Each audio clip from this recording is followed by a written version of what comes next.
Hello, everybody. Road Warriors 627 here, and welcome back to another Thoroughbred Racing preview on my channel. The first recorded one in a while. Today, we're going to analyze the whole card at Saratoga on Saturday. It's Whitney Handicap Day. Yes, I know it's not a handicap anymore, but it used to be, so that's why I still call it a handicap.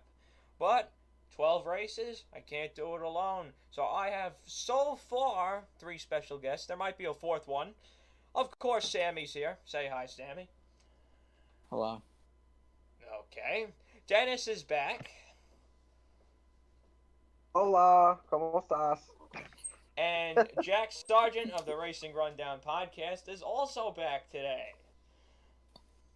Hopefully I don't bring too much disdain. My commenters stay away from this video and actually allow us to share our thoughts and don't tear us apart.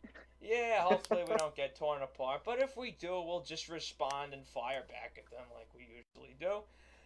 We might have a special 4th guest come in. We offered it to him. We thought he was coming on, but at our recording time, he's presently not here. That would be Sketchy the Horse Guy, otherwise known as Nathan. So hopefully he pops in at some point. We're going to do this in order, nothing stupid. We're going to go 1 through 12.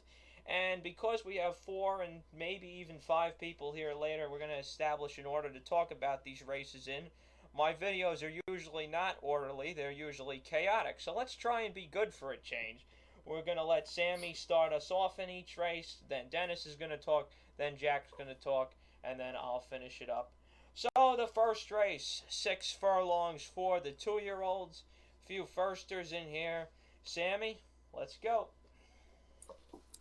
In race number 1, I like the one and 1A.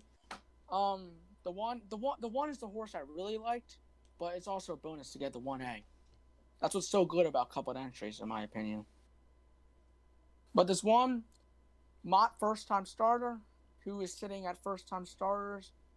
Firsters, he's not that good with only 9%, but he's decent with maiden special weights. Horses by Spice counts 700,000. He has some nice workouts, and I like him. Then you have the 1A too, which is also a bonus for Steve Asmussen, Ricardo, by not this time who's out of Giants Causeway. I like the 5-horse regular guy for Wayne Catalano. I know that Wayne Catalano is a Churchill guy, and he seemed to have this horse ready for Churchill. Mm-hmm. 7 works, all medium. They was kind of fast, but not super fast. But then his last work was pretty quick, and it's a half to Farrell, who was in the Kentucky Oaks for Catalano. At 15-1 with Tyler Gaffleon, he's not coming up here for no reason. To touch on Sammy's 1 and 1A entry, that's logical. They paid $700,000 for him, and he's out of a stakes place mare. And yeah, he looks as logical as it can get. I'll touch on Dennis's statement. Wade Catalano, he's a Churchill guy, but he want to bring a horse to Saratoga if he thinks he's bad. I'll say it like that. The horse has to be logical to come here. And then you get Tyler G, which is a good pickup. All right, if it's my turn to go now, then I'll come right out and say I went the same route that Sammy did. I prefer the 1 over the 1A, but the 1A is not a bad horse either. So either way to go with the entry is what I would say. I don't really have too much to get into otherwise. Kind of a basic early pick, but they both of them touched on it, and not really much more to add to that, at least for me. Okay, and I like another firster, not one of the firsters you guys talked about yet. I actually like the 8 on the outside here. That would be Team Merchants for Doug O'Neill. Now, Doug O'Neill's not fantastic with firsters, and the outside posts haven't been doing too well, but this horse is firing sharp workout after sharp workout. It's been based in New York for the last 2 months, getting ready for this race. And one thing I really like about the outside post, even though it hasn't been performing that well, a horse isn't going to get shut off from that post position in his first career race. Being outside could be a true advantage. You're not going to get that much dirt kicked in your face. Hopefully he's up near the pace. Certainly from the workout seems like he's got some speed. If this horse gets scratched, I like the 7 right next to him, a second-time starter for Todd Pletcher. That Belmont race ran well. Could have just treated that as a prep to get the bigger money up here at the spot. So I'll go 8-7 in the first race.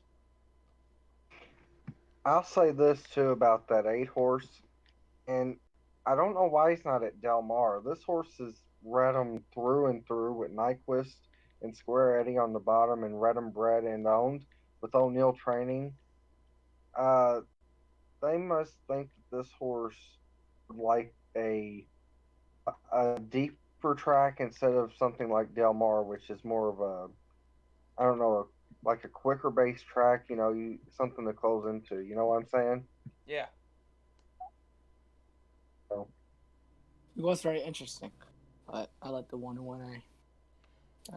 Okay, so let's move on to the second race. It's a mile on the inner turf. Optional claiming 62.5. Chad Brown's got 2 in here. What'd you come up with in here, Sammy? I know everybody thinks I'm going to take the Chad Brown horses. And if you guys, I know there was people that were saying why Spirit Animal. Like, I remember that race when I had him. People were like, he got claimed by Rudy. People were like, why is he not with Rudy? What happened was, if you see the V, that means the claim was voided. They voided it. That's why he's back with Chad Brown, if that makes sense. Mm-hmm. But this one is very intriguing. Peter Brandt, Chad Brown, Ira Ortiz Jr. But no. I think I'm going to pick Dream Friend. If that horse gets loose, bye-bye. Nobody's going to catch him. So I'm going to go with this 3 here.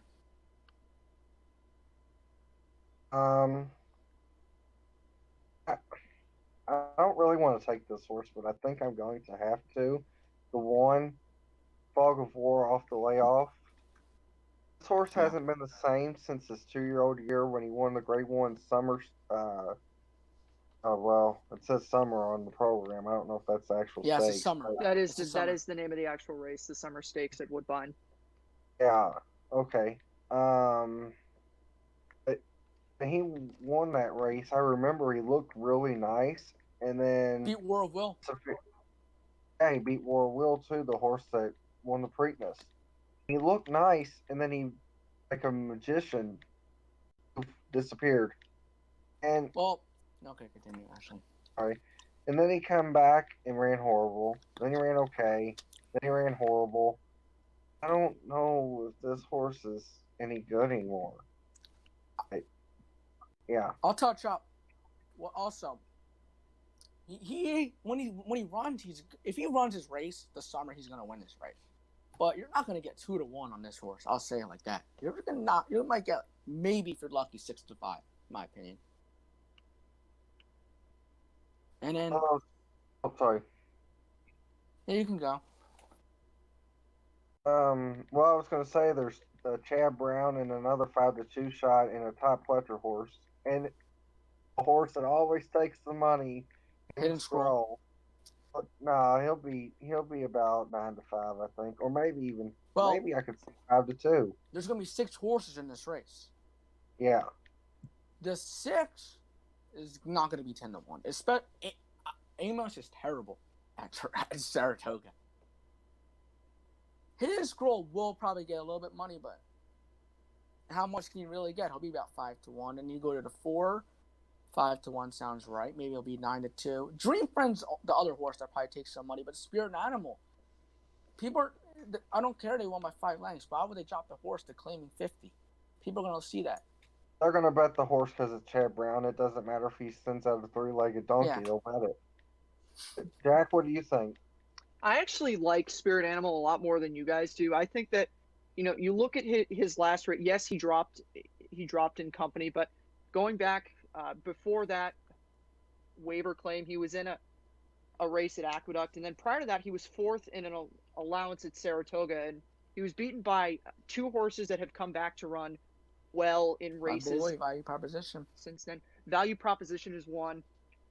Swamp Rat is another horse. Not a huge name, but has come back and has placed in a couple of has placed in black type. So it's not like Swamp Rat's a terrible racehorse.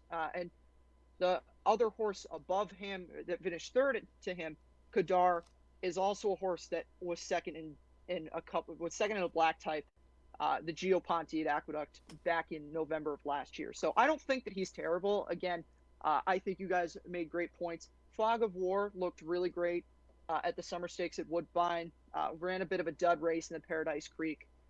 Got nipped at the wire in the Manila. I don't know if I'm not going to say the Secretariat was a terrible race, but I think you guys are completely fair in saying that Fog of War definitely didn't progress from his 2-year-old campaign.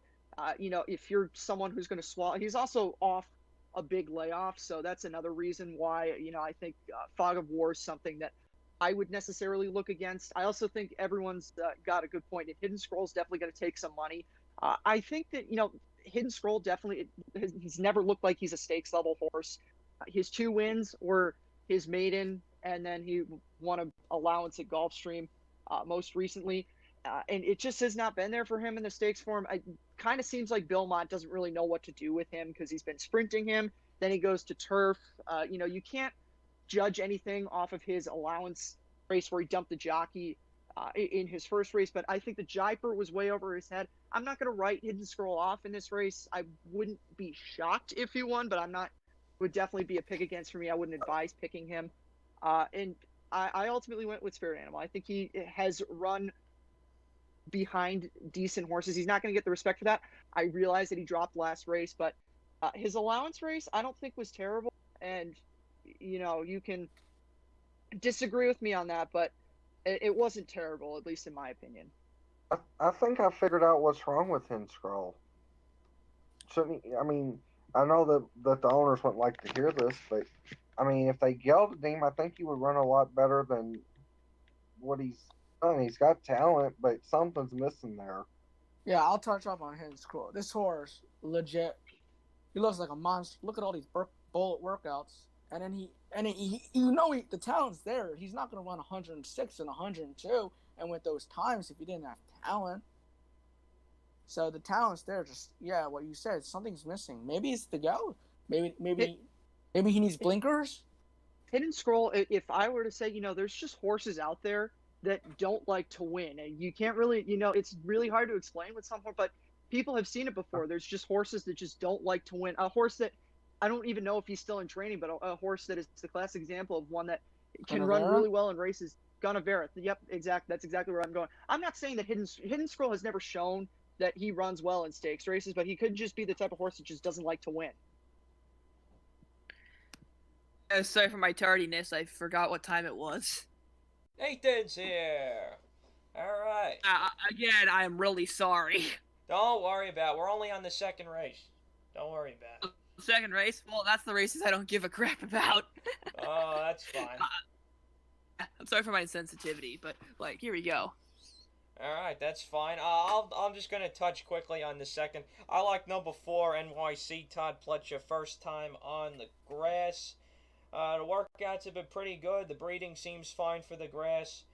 This horse scratches in here. I really don't care about anybody else in here. I wanted somebody who stood out, and I want somebody that could put up better numbers, because to be honest with you, this race just made me fall asleep. Everybody else in here. I wanted something new, so that's why I took this horse, plain and simple. Yep, in a nutshell. Okay, so let's move on to the third race, and that is a mile and a 16th on the Melon. This is going to be maiden claiming 40.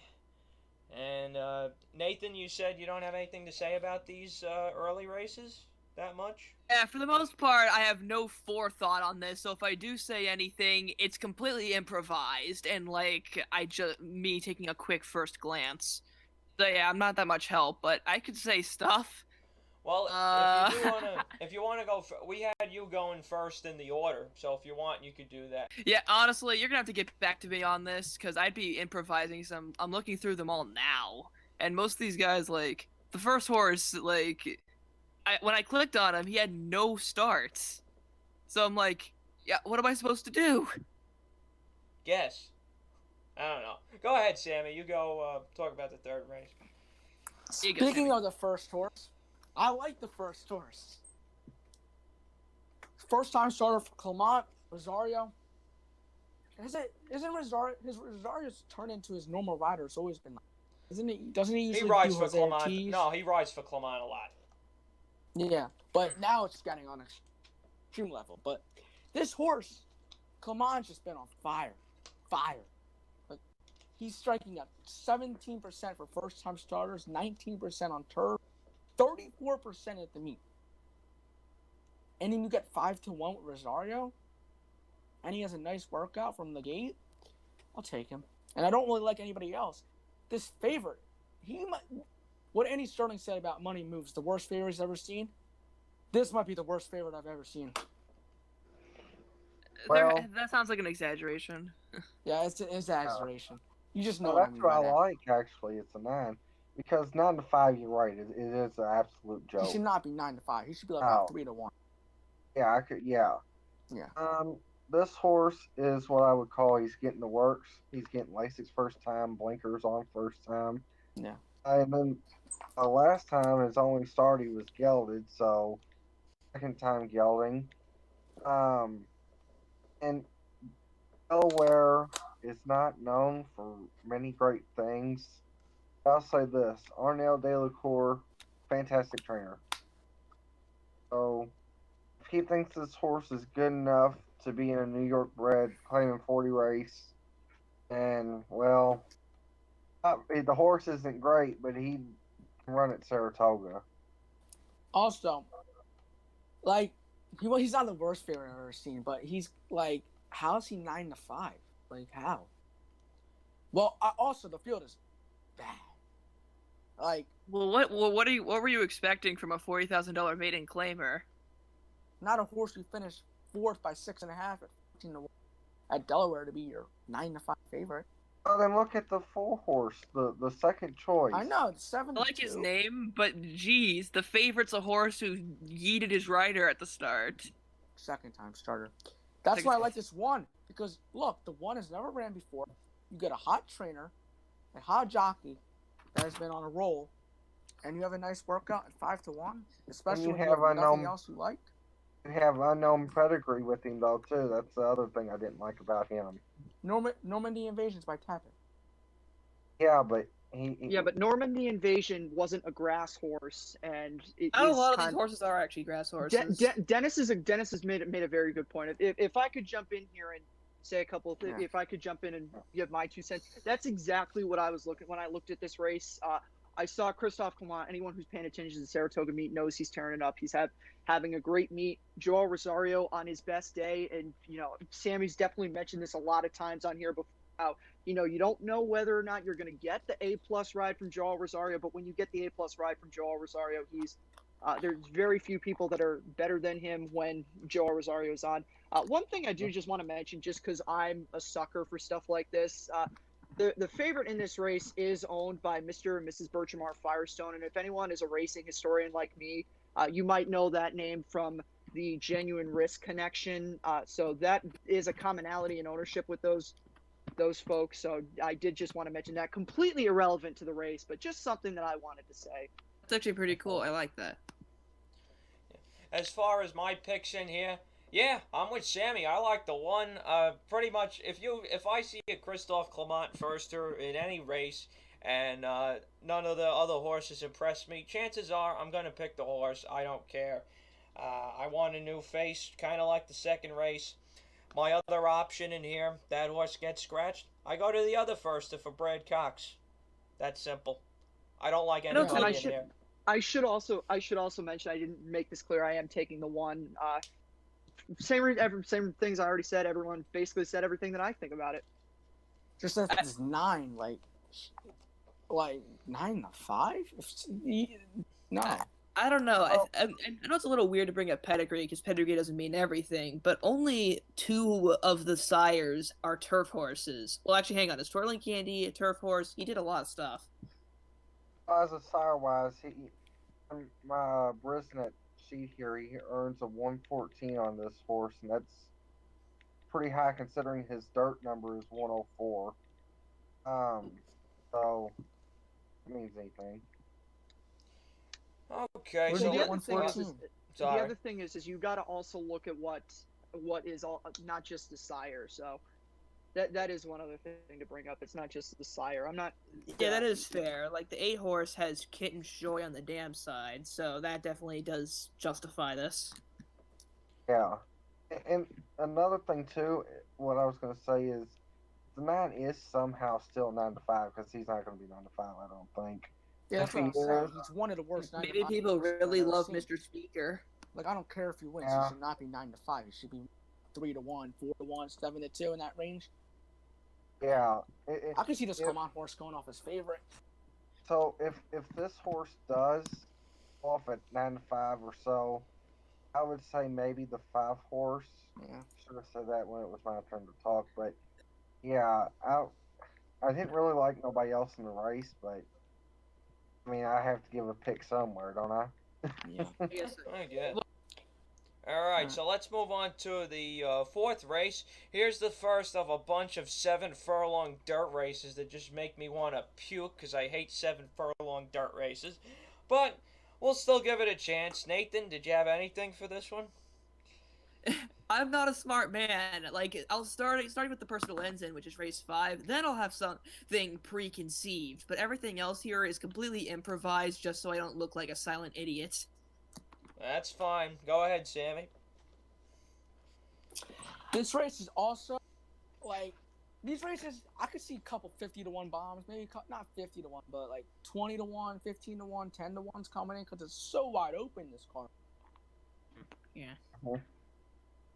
But in this fourth race, there's just nobody I really like. But I guess I'm gonna chalk it out with a 3, because the 3 is he gonna be the horse that just comes second every single time like another horse? I'm a Pharaoh. I mean, it's consistency, I guess. Owned by Phipps. Shug Jose had a nice fig last time in his debut. He lost to Basquet and Asham, who not bad horses. But yeah, I'm gonna take the 3. But also another horse who interests me is the Belmont. Sorry. So I was looking at this race and I seen the 5. Thought he just doesn't like to win. He's had 4 races, 4 seconds. Mm-hmm. So that led me to the 3, and then I seen that he's a closer, and I don't really like Jose Ortiz on closers that much, especially going on dirt. So then I looked at a horse that's 10 to 1. I know he got beat by 17 lengths. I know he got crushed. To 6 Creed. horse. Uncle Moonlight got beat by my horse, Creed. So I always like taking horses that got beat by a bigger horse in the main race because they'll always be a bigger price, and you normally come out of that race learning a lesson of somewhat, even if they finish 5th or 6th. So he's one of them I like at 10 to 1, and another one that I was looking at, and I don't really love this horse that much. Is the 2-horse Searing Chase. Right, this horse was coming into the Atlantic Kingland like let's say this, like a Ferrari. Let's go with that. He looked like he was coming down the lane about ready to tear it up, and then the Ferrari had a flat tire and crashed and burned. And the guy got disfigured for life. Yeah, exactly. Well, he went from 5th 3, and then he was wide in the turn, and 3rd by a neck in the stretch, and then he finished 7th by 8. What? I mean, that shouldn't happen to a horse I paid $700,000 for. Whoa, but OX, you have to remember, the OXO Equine is the one stable I do not take their prices for, because they'll play. If you give them, I'll give you $5,000 for it. Or no, let's go for $1 million. That's pretty much what they do. I mean, there has to be something that they like. Maybe it's not their ability on the track. Well, and look, somebody had to be bidding against him for the horse to go up to 700,000. Somebody else liked the horse as well. Maybe I they also- just put their money in the wrong place. I'll touch on your 6, Dennis. The horse that I'm also with the good horses. It's the one thing I don't take it in. What I don't look at is really is it's one thing if they lose by like a length, but to lose by 17. And the horse that came third came back to do nothing in a maiden special in her maiden claim yesterday. He was like 4 to 5 for Tom Fletcher. Sounds like a pass. Yeah. It's true, But 10 to 1, Manny Frankie, who's actually he's been having underrated meat. Like he's actually having a good meet. He is, because those 3 bastards just keep winning every race. I'm going to touch more on the 6 in just a bit, but go ahead, Jack. Yeah, I like the 3 Dreams of Tomorrow. I looked at his last race. He's gone 2 times. His 2 races. His first start was 7 furlongs, third in that race, and like Sammy mentioned, the horses that he ran behind. But his second race was the race that I really, judging off of, was the race that made me pick him. And it looked in that. If you go back and you watch that race, he got beat a neck by Life Changer, and it looked like in that race he needed more ground. And I think if he runs back to the way he did in that race, as opposed to his maiden, and he's running like he did in the race 3 at Belmont on the 6th of June, if anyone needs a date for it, then the 7 furlongs I think would definitely benefit him. That's the other thing that I would add to that. Other than that, I don't really have anyone else underneath. I think, he may go off as the favorite, but I have a feeling that the 5 might take some money, so maybe you might be able to get him at second choice, but who knows? All right, so I'm going to also go with the 6, Uncle Moonlight, and I'm going to tell you why. When I was 12 years old, well, I guess 11 because it was my 12th birthday. So I'm sitting at Belmont and I see this horse who I really like, this first time start. Yes, I was this sick when I was 11 going on 12 years old, that I was this degenerate. So I'm sitting there at Belmont and I'm expecting this first time star to run a big race, and he does absolutely nothing.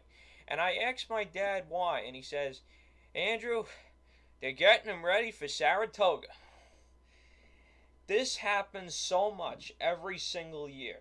Horses that do nothing go up to Saratoga and win at double-digit prices in their second race. It's a joke how much this happens. And for a trainer in Michelle Nevin that does not do well first time and does much better second time, you get 10 to 1, you get sharp workouts, you get Manny Franco, who's doing just fine. This is the only horse I would even touch in this race, as far as betting any kind of win money on. I wouldn't bet anybody else in here. This horse scratches, I just sit out.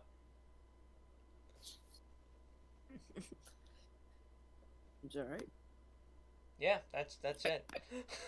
I kind of want a cartoon like of you of this weird of your story time adventures. Well, look, I would do it. I just can't draw. So I'm gonna have to hire somebody else to do that. Me sitting on the 3rd floor at Belmont, looking like an 11-year-old gangster. Yeah. Oh dear, that sounds terrible. Oh god, You're not a next? gangster, you're a mafia member, ain't that right? Yeah, no. Then I assume you're gonna take. If that's the case, I assume you're gonna go and pull a Godfather and take off a horse's head.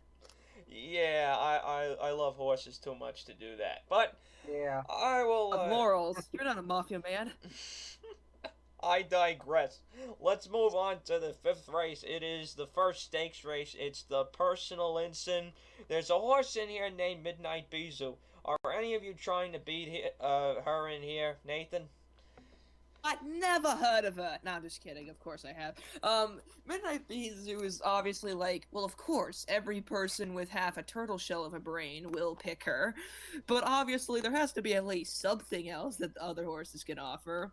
I forget exactly which one it was, if it was Point of Honor or Vexatious, but I checked and her run on the Apple, yeah, it was Point of Honor, sorry. And I noticed that she was like an incredible closer in the Apple Blossom. Like when I checked the thing, she was like dead last at the start, and she still, she made up a lot of ground. Couldn't catch CC or Ollie's Candy, but she made up a lot of ground to get third. Yeah, that was a fast pace. She was 23 lengths behind. 23 lengths. I don't care how fast you go. That's ridiculous. So what I'm thinking is that, what I was thinking in my mind is there a horse in here that could set a very fast pace, and Serengeti Empress isn't in here, that could give Point of Honor an advantage and force Midnight Bisou to suffer the Graveyard of Champions? And currently I haven't found her yet, but then again I haven't found God either. But we'll see. Well, I like Midnight Bisou. Zach, you're next. What about Sammy? We skipped Sammy. Sammy, yeah. I'm so sorry, dude. You are the most disrespectful person. Sammy's just gonna take Bisou and be over it. He's gonna say the same thing I said. I think I'm gonna take this horse named what's her name again? Midnight Bisou. Oh, whoops, I'm stupid. I like how Ricardo gets on. I like Ricardo. He's a good jockey. If I can jump in here, I will say, you guys make great points, but let me put it this way: Point of Honor is not pace dependent. That's not something she was. She was really far behind in that race, but Point of Honor is not pace dependent.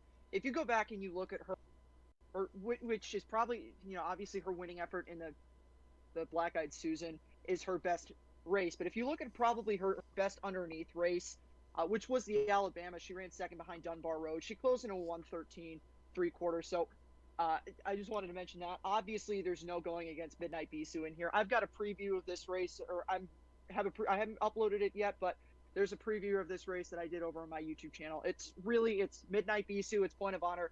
Everything else underneath is kind of irrelevant. I'm not going to be the person that goes against her. Point of Honor is a really nice 4-year-old, and at some point she's going to get into a position where she's able to win one of these big graded stakes races, but it's not going to be here.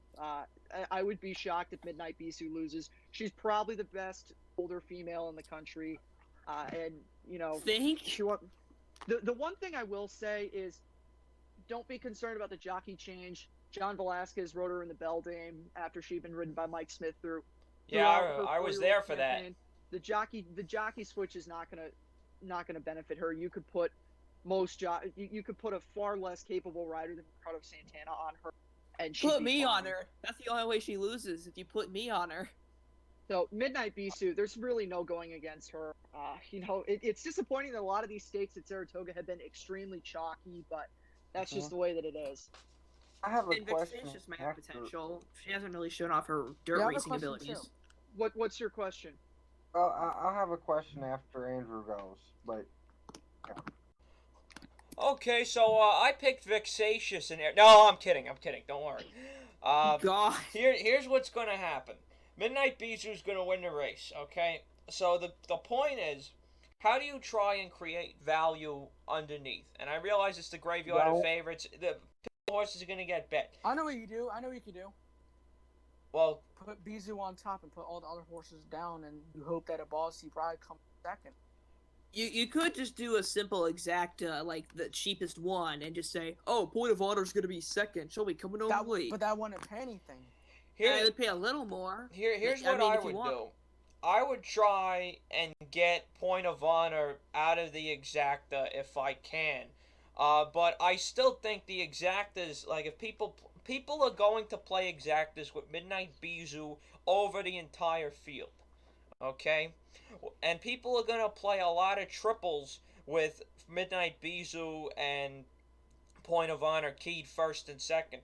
So what I would try and do is try and get Vexatious into that second spot, just because I think she has the potential to be seconded here. If Midnight Bisou,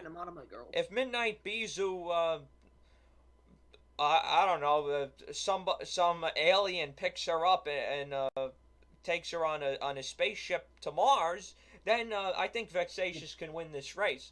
But no, you got it all wrong. You have to use a blue shell from Mario Kart. Oh, that'll work too. Absolutely. But yeah, Right, so so- that's the only way. I would make a cold triple in this race, 3-4-6, and hope that that payout is better than the 3-6-4. Everybody else, eh. Yeah, and well, to touch up on that, and you got me thinking now. Y'all really all got me thinking. I think I'm just gonna take Bisu with both the Ortiz brothers at 20-1 and just say, yeah, I might get lucky. I like the one Right. actually a little bit. So here was I'm my only question. doing this for irony, but I'm just gonna put like one. If I could, I'd put $1 on Bossy Bride and just hope and pray that everyone else gets shot down, like in the Stanley Kubrick movie, The Killing, and she wins. Okay, well now my other question is, why are you so dark? But no, That's my sense of humor. well, and here's my other question, and this one is more serious. Who would win this race? Convoy Girl versus Midnight Bisu. Midnight Bisu, 100%. Midnight Beaster's just Monoboy Girl's been living under a rock for half a year, and now she's slowly stretching her legs out. I'd rather pick- If we have 5 minutes to get into this debate, I have stayed away from this on my show, but I would glad to get into this. The 3-year-old campaign that Monomoy Girl had is one of the best 3-year-old campaigns that we've had by a female in recent memory. Absolutely. And I know Monomoy Girl was beating Midnight Bisu a lot. Let's put it this way: that was 2018. We're now in 2020. As much as we all wish that we were still in 2019, Yeah. World 2000 sucks. Corona. As far as I'm concerned, their 3-year-old campaigns are water under the bridge. Midnight Bisu is far and away a better horse than she was in 2018. I don't think anyone would argue with that. Now, I'm not going to say that Monomoy Girl hasn't progressed to that point, but I don't think anyone can say with certainty that Monomoy Girl is better than Midnight Bisu. You know, if you go back to the Florida Lee, I don't care what the speed figure says in that race. She was wrapped up halfway around the turn. As soon as she got ahead of Serengeti Empress, there was no asking her at that point. So Let me pull up the Trackus. I kind of just wish that they had Monomoy Girl retired, because what's the point of having her not race for 18 months? She was not healthy, but now she's healthy, and now look at it. And I guess, but after such a long time, you'd think you should just call it quits. See, So No. to finish that off, I think that I would take Midnight Bisu over my girl 100%.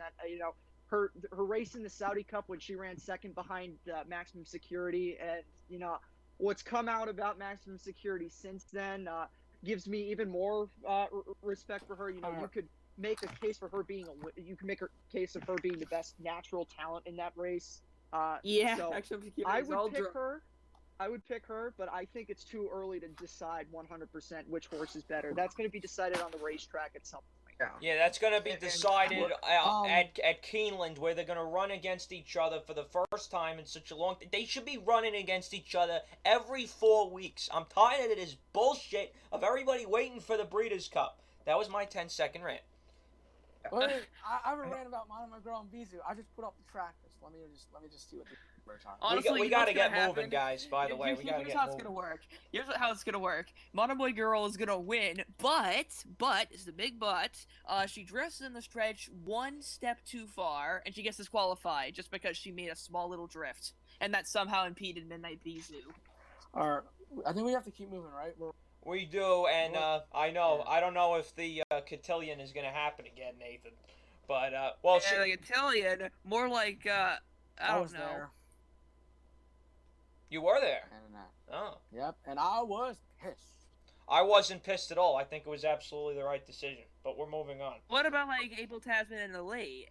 Abel Oh, moving on. Tasman hit. That was- She should have been taken down both times. Absolutely no question in my head. She should have been taken down both times. The stewards, the NYRA stewards are smoking crack. They're absolutely horrible. Move on. I mean, maximum security. I guess that's where you got it. So let's move on to Anyway. the sixth race, $74,000 allowance, another 7-furlong dirt race.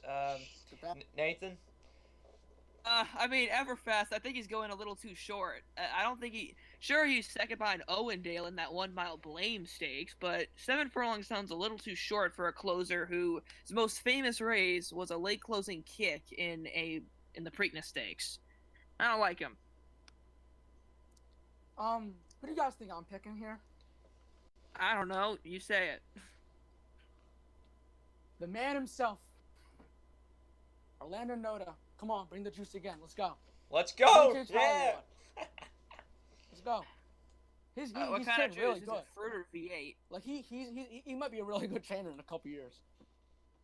I don't know. I mean, sure. I don't know, but anyway, this horse. I mean, Frankie gets on this horse. He's getting 12-1 on a trainer who's 43% right now. 21% on the year. 18%, 23%, and 19%, all in those numbers. The horse has a win over Saratoga, likes the distance, and I think he could just get loose on lead or be right there and just swoop on by. Everfast is just not the horse that wants to win. He's a hanger. Yeah, he's Mr. I don't want to win, I want to be second. Yeah, he likes to be second. He doesn't want to win. Torres has 1 win in 18 starts. Like, come on. And he's earned $582,000. Not bad. I mean, money's money, but it ain't a win. Yeah, but I just think 8, if he just runs his good race, and I like him. 12-1 is also a real price. Oh. So I don't like anyone here. I hate. I think that's who you like. I love it. So rude. Everfest has feelings too, you know. I can guess who you like. He's too slow to care about him. Yeah. For a horse named Everfast, he's not. He doesn't win much. Everfast, more like ever slow. Exactly. But no, I hate everybody. I don't like this race. Do you like the I 5 at all? No. You know what horse? You know what horse you are? You're spiteful kitten because you hate everything. You're so spiteful, Dennis. Such a spiteful. Yeah, Dennis. Yeah, Dennis, just take spiteful kitten because you hate everything. Yes. I really don't like anybody in this field. The only thing I'll say a positive on any horse is the one ran against Tap It to Win, 2 back, and yeah, I don't like anybody. Back. All right. Well, that actually segues to me because I don't want to say I really like the one, but I looked at the one and the one definitely jumps out on paper, at least to me, as a horse that's going to come back. He's getting a drop in company for the first time in a long time, and he did run an allowance race on June 4th at Belmont, but that allowance race would not be considered a drop in company. This horse has been running good, solid efforts in graded stakes races. He was 4th in 2 grade 3s last year as a 2-year-old. Dennis mentioned that he ran behind Decorated Invader Proven Strategies in the Pennine Ridge. He was also in the Palm Beach Stakes, which, if you remember earlier in the year, there was a horse Field Pass in there who got some points on the Kentucky Derby Trail at Turfway Park. And also, in his race after he faced Field Pass, there was a horse, Vitalogy, who was a grade 3 winner at Gulfstream, was graded stakes, was grade 3 placed in the summer. He ran 3rd behind a couple horses we've already talked about in the past. But, I look at this and, the one thing I also do want to mention about him is his allowance race. It might as well have been called that a grade 3 level race because he was running behind Tap It to Win, who ran a credible 5th of the Belmont Stakes, Mystic Guide, who was the favorite in the Jim Dandy, the Peter Pan, and Country Grammar, who won that Peter Pan Stakes. So, all over the place. This horse is running against a lot better company than he's ever going to get credit for. This is his first real drop in class. If I can get this horse at around 10-1 or something like that, I am all for that. I would put all kinds of money on this horse because, you look at the races that he's been running, and it's not like he's running terrible races in these stakes races. It was 4th in the Pilgrim behind the Breeders' Cup Juvenile Turf winner. So there is definitely stuff to be found with this horse, and I would say write him off as a 10-1 horse that doesn't win at your own risk because I think, this is his first real drop in class. You could see something here. Hang on, isn't this a dirt race? Last I checked, isn't this a dirt race or is it a turf race? No, it's a dirt race, but I will still say that he's getting the drop in class. Wait, he was His fourth in dirt the races. Nashua. I don't know if that's anything to. He will also the Nashua. He was fourth Independence behind. Hall. He was fourth behind Independence Hall, and then Meru, who was a horse that ran second in the Nashua, graded stakes place, and then He's he lost was to some fifth. real good horses. He was fifth in the Woody Stevens, and the horses that beat him in the Woody Stevens are going to come back and run in the Allen Jerkens, which we'll get to. So Isn't this that is a every 10 to- horse? This is a. And- I'm and- not.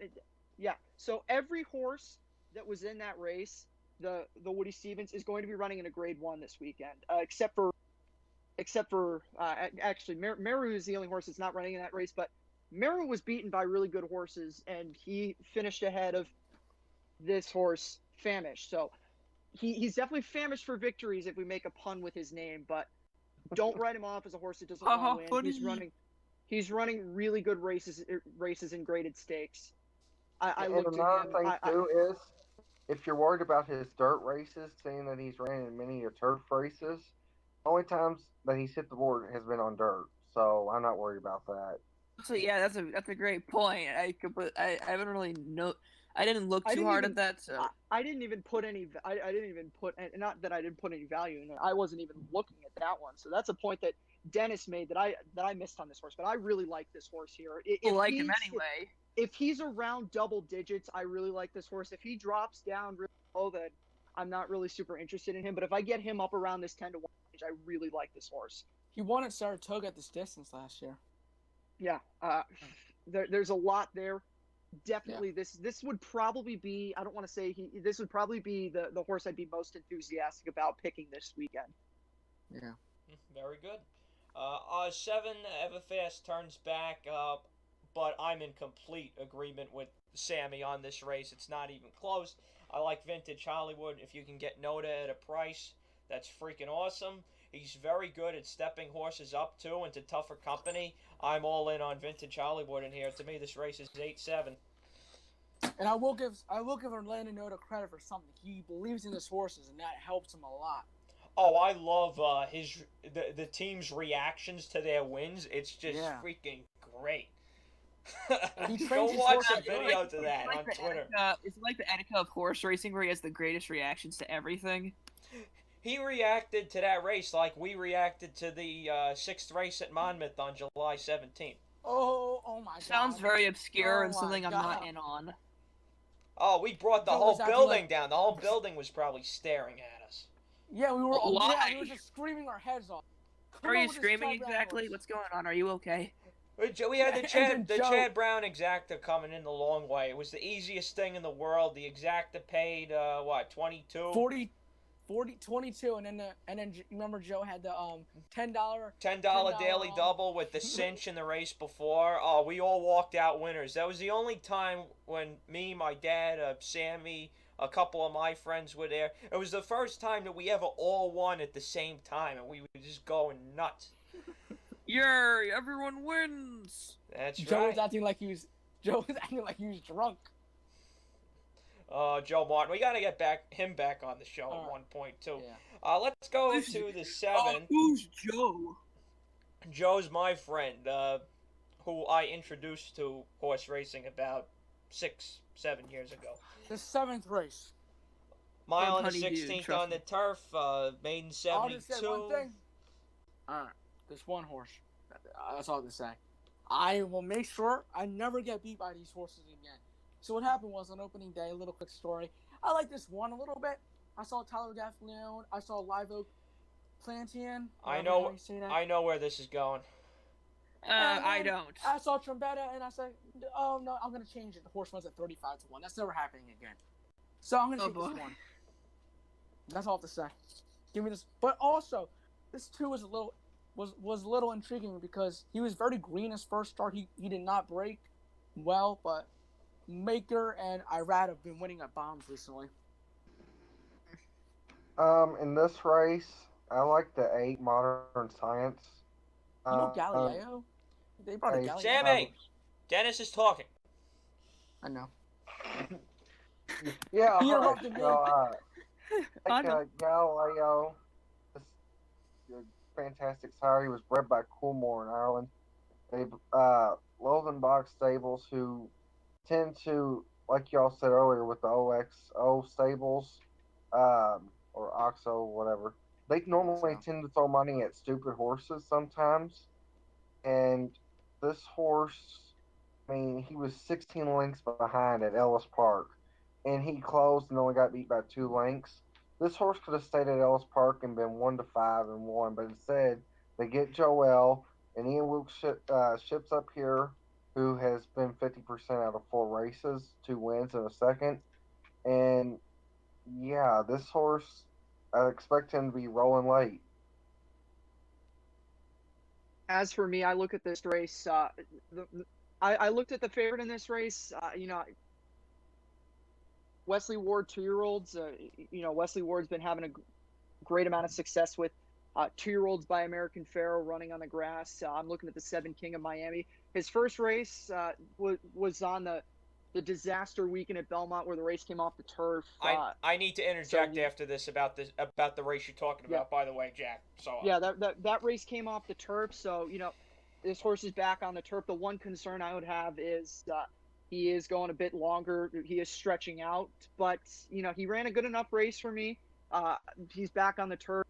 American Pharoah is going to be a turf sire. A lot of people have a lot of expectations for him to produce stuff on dirt. American Pharoah stakes winners are going to come on the dirt. Not saying that this horse is going to be a graded stakes winner, but I have a lot of faith in Wesley Ward 2-year-olds at Saratoga running on the grass. So I like this horse here.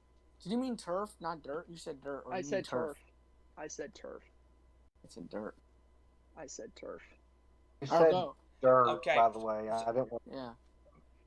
Dennis?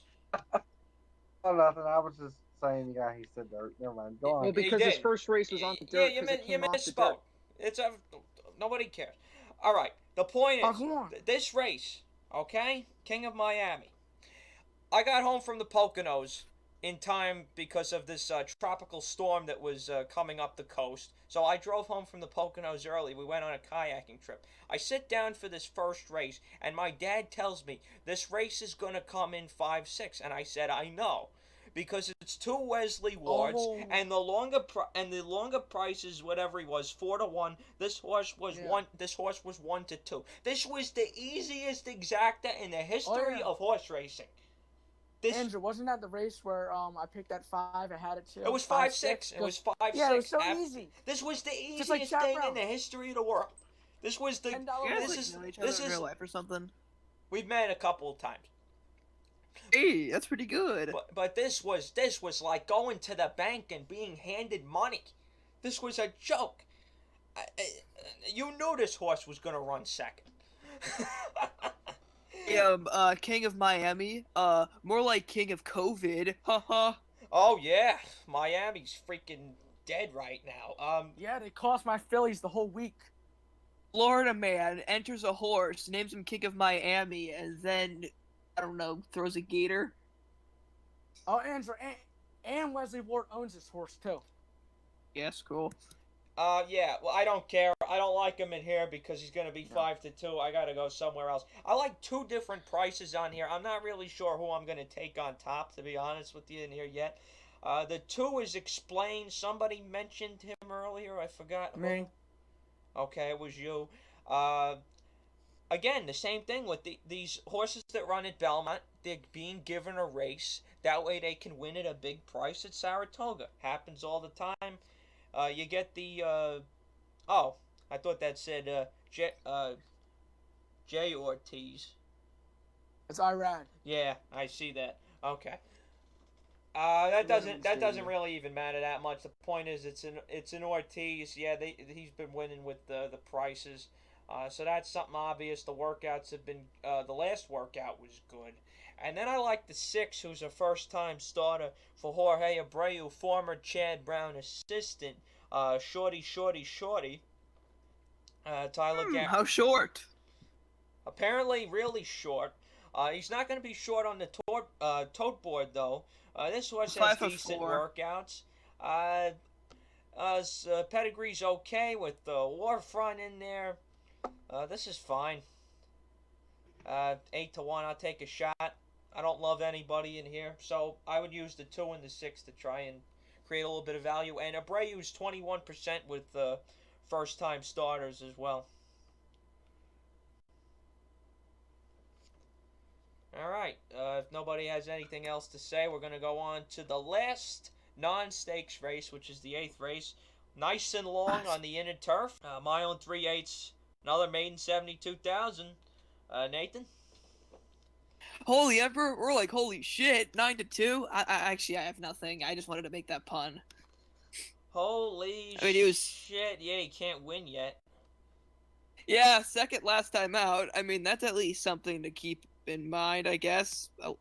I mean, that's not bad, but I don't know.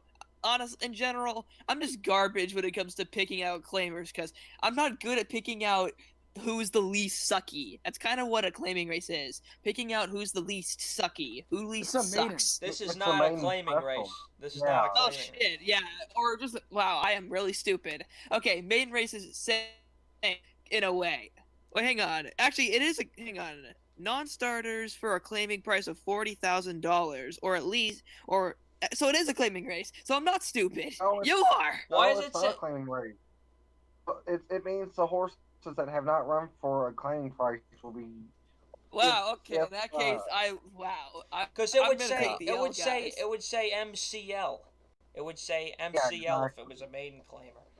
Like if this race had 15 horses, the horses that wouldn't have started for a claiming price would be put on first and the rest would be also eligibles. So, yeah. I take the L there. Sorry, guys. All right, so Sammy, your thoughts on the 8? Give me number 8. Horse, Son of Warfront. He just, in his last race, as the being favorite, he just looked like he needed longer. And he's finally getting longer. Sammy's 100%. Sammy's 100% right there. His last 2 races, he's been coming from very far back. No, his last 3 actually. His last 3. He just needs longer, and he's finally getting longer. He's getting 11 furlong. Well, the 2 races, the 2 races he was second in at Churchill. He was going 1 1/8 miles on the turf. He was coming from far back, and he's been beaten 3/4 of. He was beaten 3 lengths. In that first time he finished second. Last time out, beaten 3/4 of a length. He's getting more ground here. Sammy's 100% right there. I liked him the same way. I didn't mean to cut you off there, Dennis, but that's all right. Complete agreement with Sammy there. And you got Joel Rosario. And also, if you're the person who doesn't want to pick a Chad Brown favorite, which I know there's a couple people on the show who are like that, then this is the horse I would say would be the best bet to go with. Well, I am not one of those people. Yeah, this Chad Brown horse has always wanted longer. He doesn't really have any breeding, which suggests to me that Chad actually likes the way this horse looks.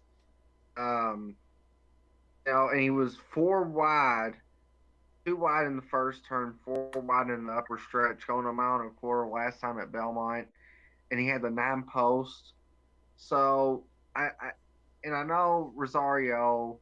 There we go again. Rosario can either be great or he can do something stupid. Why was this horse 15 lengths behind at one point? I mean, this horse shouldn't have been 15 lengths behind anybody. So at 1 1/4 miles on the inner turf course at Belmont. That's one of the stupidest things I've ever seen. That's absolute yeah, garbage. that's a great idea. All right, so what's the plan? I'm gonna take her back, and I can't win. Not on the inner at Belmont. No way.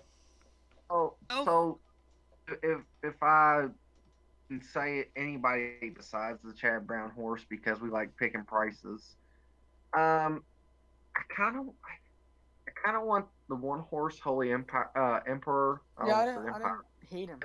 I want him, honestly. I know this is going to be hard because the 5 is stand and take the lead. I know it's 1 3/8 miles. It's Saez, which he's really good at this. It's almost like Carmouche doing this. Just take the lead. And he went 46 last time. When he went 49 in his only other turf race, that was his best race. If it can go 49 again, going this distance, which is not impossible, that's actually reasonable. Yeah, they might go 51 in here. I'm serious. So it's 3 turns. So he could Yeah, he could hold on for something in this. So if I was trying to beat the Chad Brown, that's where I would go. But I don't know if I If I can. can, if I could jump in about this one, the main reason I actually stayed away from him is because if you look at his mile and eighth race, he had the lead and he just stopped. The horse just stopped and he was 5-2. And then they had to drop into a maiden claiming race at Belmont, and he still didn't win. Now they're up here at Saratoga, stretching out. Well, do you know anybody who was going to claim a maiden for 75,000? Yeah, no unreasonable.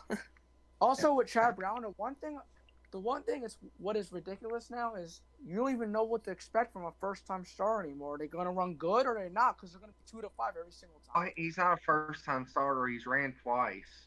Now I'm talking about in general with Chad Brown, even with maidens too. You don't know what you're going to get. You're going to get a monster. You're going to get a dud. That's true. It's just, it's like what you get with Clement. You can kind of trust him to run good on first time, run near good. But Chad Brown's getting better. Look at this one horse. He was 6-5 in his debut. Anyway, Jack?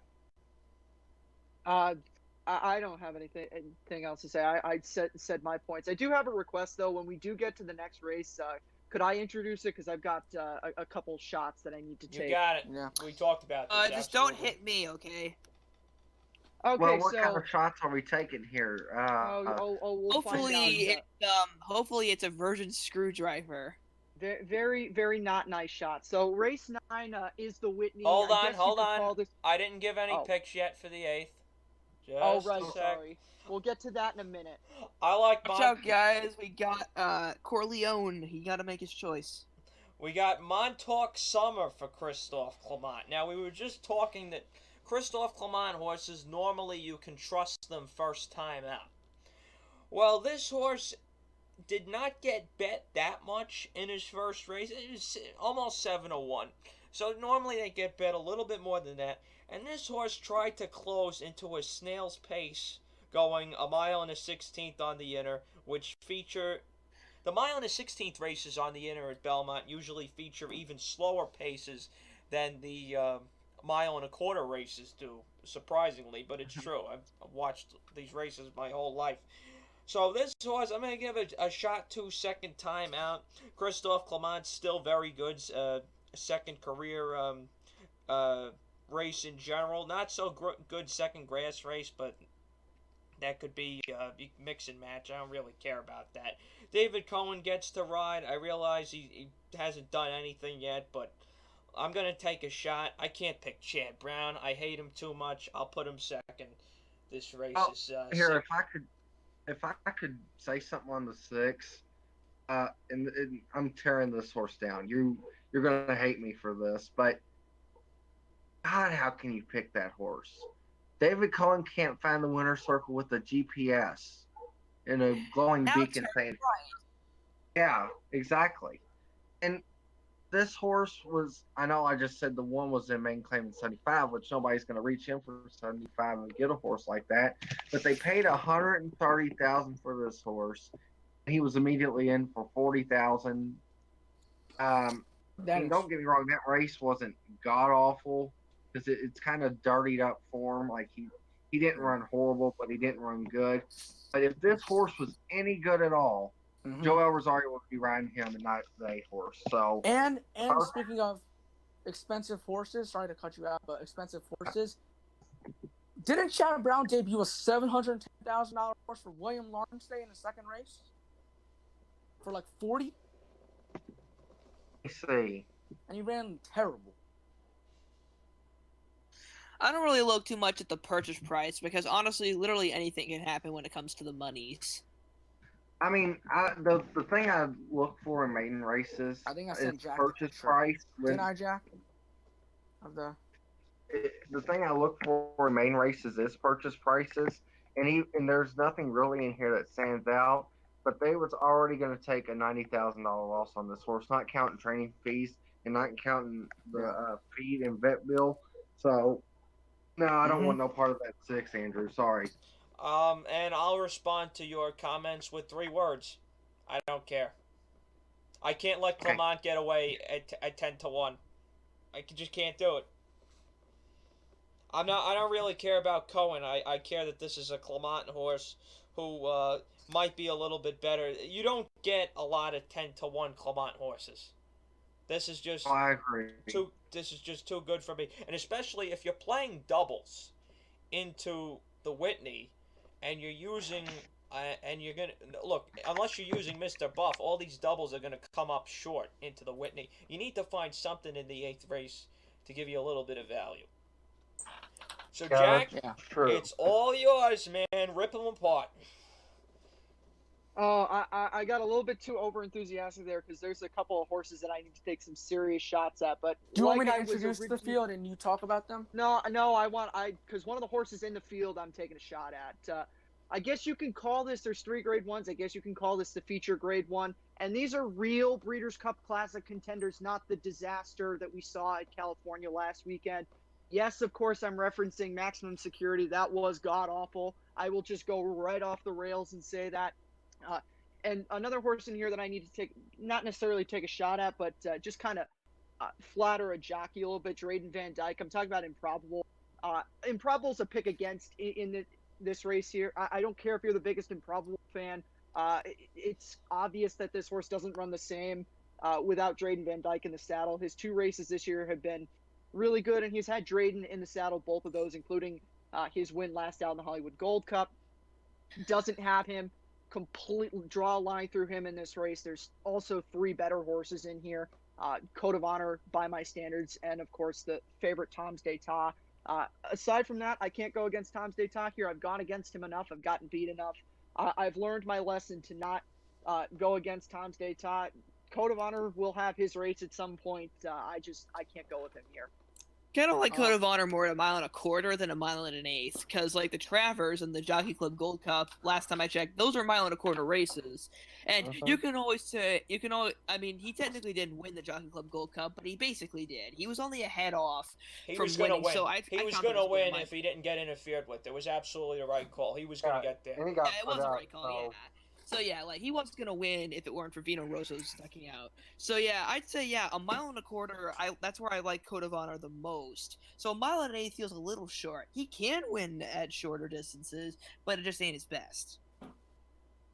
And if he was gonna run his best to beat Tom Seay, he better really get on it. I mean, sorry, I jumped over Sammy. I just realized I did that. But I kind of that was a really nice segue, I think, and I mean, I can't say this in front of you young kids. Andrew, fine wine. It always ages nicely, doesn't it? It absolutely does. And that's Tom's d'Etat. He keeps getting better at 7, and yeah, I think he's going to be the classic winner unless somebody really jumps up and does something spectacular. Okay. I guess it's my turn to speak now. Yes. Go ahead, Yeah. Sammy. All right. Like what Jack said, I just can't get beat by Tom's d'Etat. I picked him a lot, but then I just like it's hard to explain when you just like a horse too much. You just pick them. And I wanted to do that by my standards, but it didn't work out. Tom's d'Etat, like, it's incredible how he just improved. I remember in Pegasus, I was like, this horse has no chance. And then look at him now. No, he could eat that for breakfast. He had no chance in the Pegasus. I did not like him at all, but you knew in the Pegasus he was going on the rise. It was just too early, if that makes sense. Yeah, for once, age 6 is too early. Yeah, it's just incredible how this horse It is, and I have to give him a lot of props. Yeah. You just don't see this every day. Yeah. I'm with Sammy. I'm picking a horse in here just because I love him. And I love Code of Honor. Yeah, I know it's not 1.25 miles, and I don't give a shit that it's not 1.25 miles. This horse should have won the Met. This horse should have won the Met Mile. Go ahead. Como is way better than him. If I can make a point on that, I don't really think the distance is going to matter too much. There's only 5 horses in this race. It's not like Johnny is going to have him I mean, if Johnny has him like 17 lengths back of whoever is running fourth, then shame on him. He should lose the race. But it's probably only going to be a 3 to 5 length distance with all 5 of the horses put together. I completely so agree. It's not like Code of Honor is going to be coming from super far. So, that's a fair point. If there are horses in here, I would say that, I would be a little bit more concerned about him going a mile and an eighth. But in this race with 5 horses, I don't really think the fact that it's a mile and an eighth, it matters too much. The thing with me, and for reference, I don't know how many listeners of my show around here, my co-host picked Code of Honor. Code of Honor is really the only horse you can, with confidence, go against Tom's D'Etat with. I don't really think you can make a serious case that, by my standards, would be able to run a winning race against Tom's D'Etat, especially with what he turned in the Stephen Foster, which was not bad. It just wasn't a winning effort. If he was going to show, if he was going to show that he could beat Tom's D'Etat, it would have been that race, and he did not show anything. By my standards, feels like to me, I mentioned this a lot, this is a term I say a lot, but he feels a bit like a B-tier horse. The horse you see running in those grade 2 races like the Fayette, he seems like the type of horse who would destroy a field in the Fayette Stakes. I wouldn't say a B horse. I think if this would make sense, I'd say an A minus. A minus on That makes a lot of sense, Sammy. He's just an A minus. He's just the horse that he's just not Team Tom's D'Etat, not Code of Honor. He's not Tis the Law, but he's still an A horse. And he's not the type of horse who would win a grade 1, but he'd take all the grade 2s. No, he'll get his one. grade 1 win. He will get a grade 1 win. At some point, he will get a grade 1 I think he win. could win the Clark if Tom's D'Etat retires. If he runs on the Clark, then he has a chance. Oh, if everybody The has problem it is, clicked off, he ain't Tom. No one's beating Tom. if everybody hasn't clicked off yet, Andrew, before we started recording this, Andrew, who did you say you liked for second? Hold on. Let me talk about let me finish Code of Honor I didn't get my first. picks yet. Okay. Code of Honor traveled 29 more feet further than Vekoma in the Met Mile. That's over 3 full lengths. And what did he get beat? He got beat what? A length and change? A length and a half. He was wide the whole time. The rail was good. Vekoma won the race wire to wire. There weren't many closers in here. He stood out like a sore thumb. As soon as he crossed the wire, I said, this horse is going to win the Whitney. I forgot about Tom's D'Etat. I'm sorry, Dennis, at that point in time. But, I have to pick Code of Honor. I think he presents a little bit of value. I think if Tom's D'Etat gets bet down to 4 to 5 or 3 to 5 or whatever, because I think that can happen, because it happens all the time in New York. The favorite gets bet down way more than they should. I think Code of Honor might drift up to 3 to 1 or 7 to 2 and be playable. Okay, you talk about the horse I like for second. The reason I put him second is if this pace totally doesn't develop, he has a chance to be right there at the end. And his name is Mr. Buff. Check general chat. I got a very accurate image of Mr. Scoliosis. In this race, I just heard there's people clicking off in the distance. Let them. Interestingly enough, Mr. Buff is they said that he was 17 two hands, so he's a tall boy, but that ain't exactly a guarantee of winning. He's run fine at a mile and an eighth before. I have no problem with that. Look, 12 to 1 on a morning line in a 5-horse field with a horse that I realize he ran against absolute garbage, but he's got figures in this race that absolutely put him there. And for me to just not even mention him, and like Jack said, improbable, he's a bet against, I put improbable last in here. I have to put Mr. Buff up there and just say flat out, if you are going to play a horse to win, you play this horse to win. And I'm saying for somebody who doesn't have $100 to play on Code of Honor to make it worth it. Okay, so 3, 4, 5, 1 in here. I still have to make my selections. Yes, I know. I was just gonna say, Sammy, you go. That's all I have to say. Also, Improbable is just like by my standards, an A- horse with a B horse. He's just not these horses. Not Code of Honor and Tom's Day Ta. Code of Honor is on Tom's Day Ta's level. He likes the track. I can understand playing against Tom's Day Ta because he's not going about, what is he more? 6 to 5? I see about 5, like you said. But yeah, Code of Honor, I have him second. But Mr. Buff, people are actually people might call me crazy, but he's getting overlooked on because he has speed, and if he gets loose, can anybody catch him?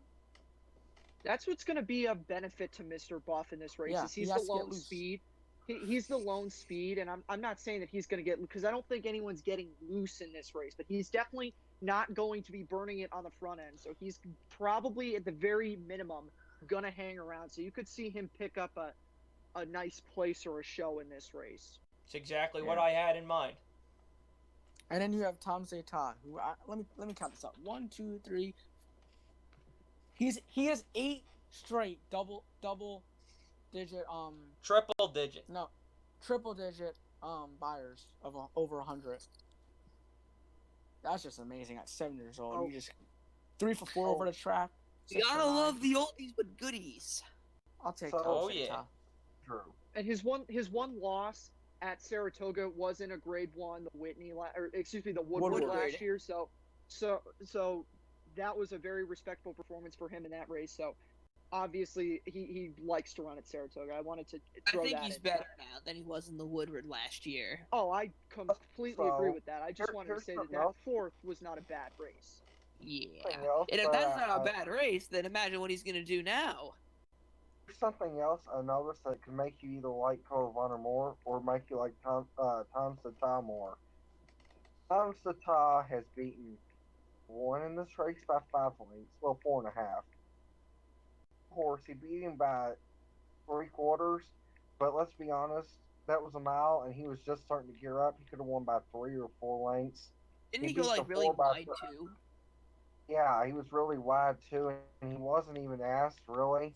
And he beat the 4 by 13 length. So the only horse he hasn't beaten here is Code of Honor, and so that makes it a 2-horse race, really, in my opinion.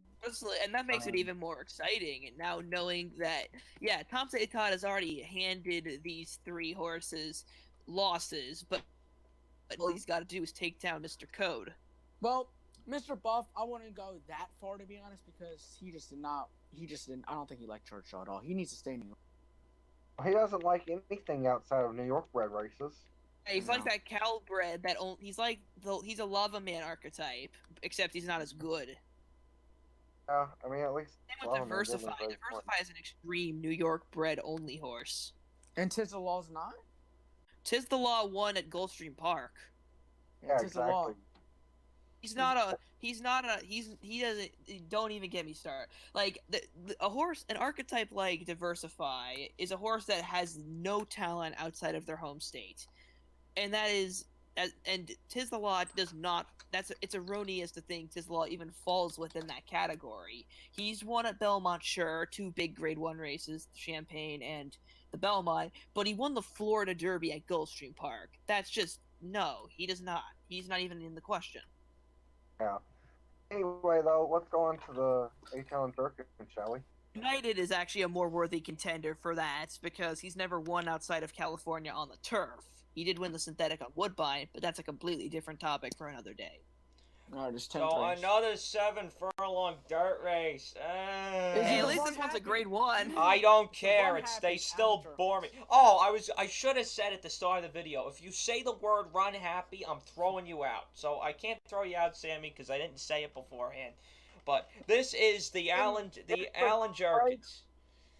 Why is everyone Run like? Happy, Alan Jerkens. Run Happy, presented by Run No. Happy. Run Alan Happy is like Jerkens. No, Alan Jerkens is one of the best, if not the best, trainer in the history of horse racing, and they ruin a race named after him by putting advertising on it. It's downright despicable. I hate it. No, If I you're- think Run Happy if is you're- the Raid Shadow Legends of horse racing. Oh, that was a If you're good an one. old That's person like a good one. some of us in this are, you might remember this race used to be called the King's Bishop. Absolutely. That Run Happy completely won. irrelevant, but just something to mention. Yes, and Run Happy Yeah, won that race at 11-1. I know. That doesn't mean he should get his name on it. I And hate they it. advertise him like he's Secretariat. Yeah, Run Happy's not Secretariat. No, they No matter advertise him how as much. better than Secretariat. They advertise him like he's a god of horse racing. Yes, everyone, praise the Lord! This random bay horse who won the Breeders' Cup Sprint in the Malibu one year and then never won anything else. Anyway, He's fast! Yeah, but every sprint horse is fast. Honestly, yeah. Hey guys, Pyro Cynical here. Today's episode is sponsored by Run Happy Shadow Legends. anyways, Hey. this race, it's a very good race, but I'm just having trouble going against No Parole. Like, is he's just fast, and that workout is very intriguing. I mean, I in get- Saratoga. I don't know. One thing I'm 46 a little and worried 2? about is that no parole tends to I might be completely wrong. Hang on, I'm about to just check something before I say something stupid. Okay, yeah, forget it. I was gonna say no parole doesn't like big fields, but that's a lie. He won an allowance optional claim with like 10+ horses. So yeah, forget what I said there. He can definitely win. He can definitely win a race with a big field. All he has to do is just break well. Yeah, and I'm going to say something else, if I could just jump in early here, and then I promise I'll shut up. 7 furlong dirt races at Saratoga seem to be harder to wire than 7 furlong dirt races at Belmont for whatever reason. The paces tend to be faster up here. I don't know why the hell it is. I guess because Belmont's got... No, but if Belmont's got the bigger turns, then the paces should really be whatever. It's just the way it is. I noticed that kind of trend with Keen. Any horse that tried to go to the lead in the final strides, the announcer would be like, "But here comes," and then that horse would win. With the exception of, say, Garena, that's basically what always would happen.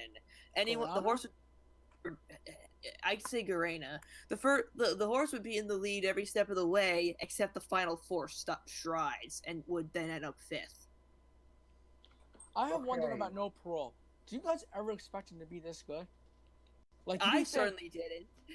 I bet him in the Rebel Stakes like an idiot, and he got beat by 49 lengths. You know So what? I He was ain't thinking- simply I put, saw- he ain't a longer distance horse. He was a sprinter.